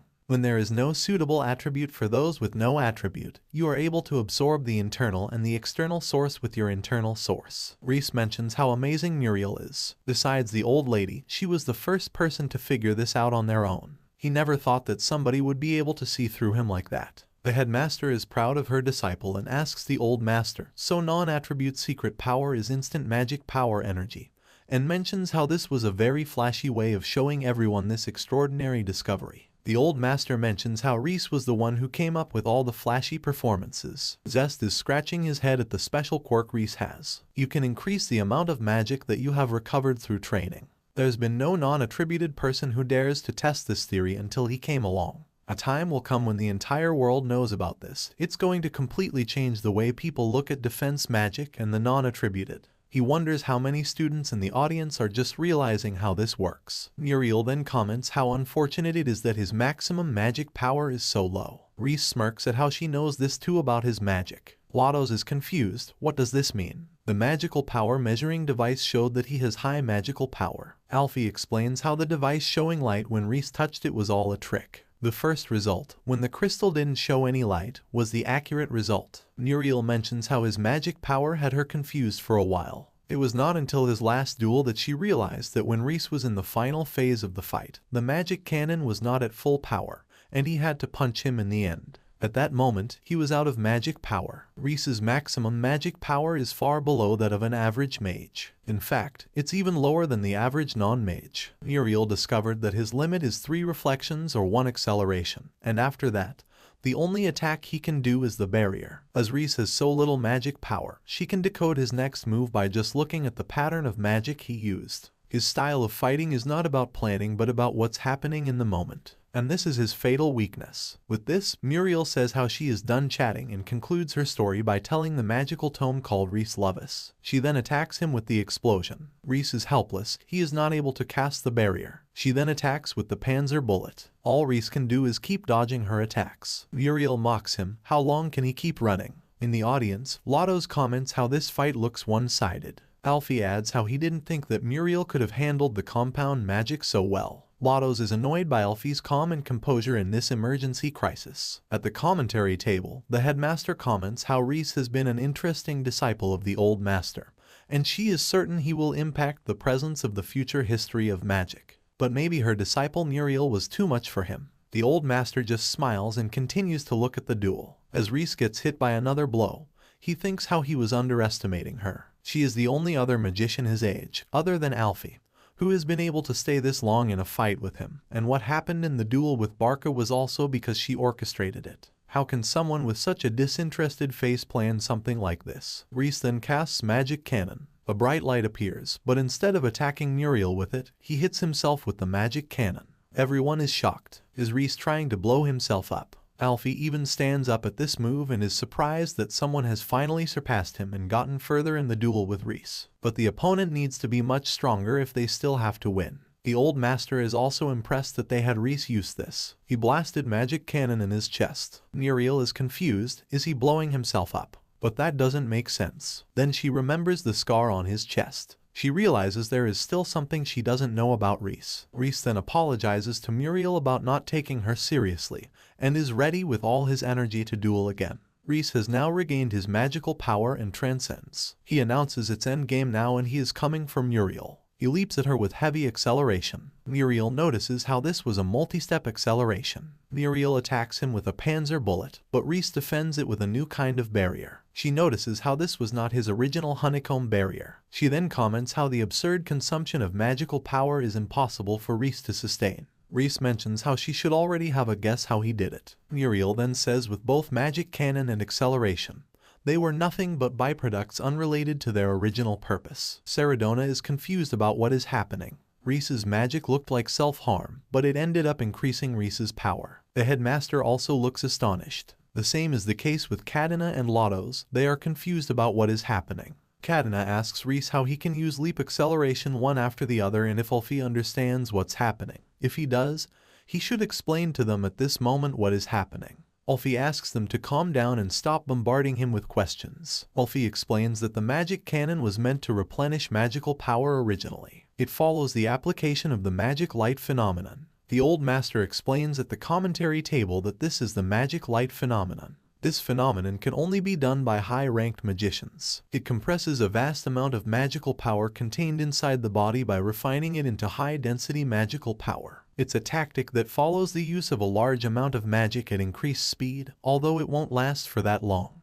Maybe in theory, this sounds like an impossible tactic for Reese. The secret lies in the compression. Reese can make the magical power fit inside his body if it is already compressed. Lottos is confused. How can a compressed magic cannon from outside your body, taken into your body, not kill the person? Kadena then thinks and says that because Reese has no attributes, it can be taken by an external source. Lottos is baffled that she actually understood what Alfie is saying. Kadena also shares now how she gets the trick Reese did with the measurement device. If he does it with a small amount in his hand, he won't be able to absorb it. but Transcendence is extremely rough on his body. Lotos thinks this is harsh. He was not at all serious when he fought with Lotos. Reese was serious, but the fight didn't reach the point where he could use this. Ulfi understands their reaction to this trick and thinks how amazing it would be if he had a power that could turn the tables. Muriel in the arena is amazed. Her eyes are shining, her curiosity at her peak. She mentions how the magic tome still has some pages left to be written about him. She is astonished by how tough Reese is, and the chest wound proves that he already uses the magic cannon before. She asks how many times he has used it and with whom. Reese asks if this doesn't frustrate her, that all his strategies are crushed. She is not, as she is getting a chance to see his marvelous magic abilities make this feeling of frustration regardless. If that's so, then let's continue. Reese attacks her with heavy acceleration. She counters with seismic waves. Reese then does another acceleration. Muriel comments how he did the second acceleration to redirect himself. She then explodes and moves herself away from Reese. She is impressed by how magnificent Reese is. She is filled with excitement and commands Reese to show her more, followed by a large explosion.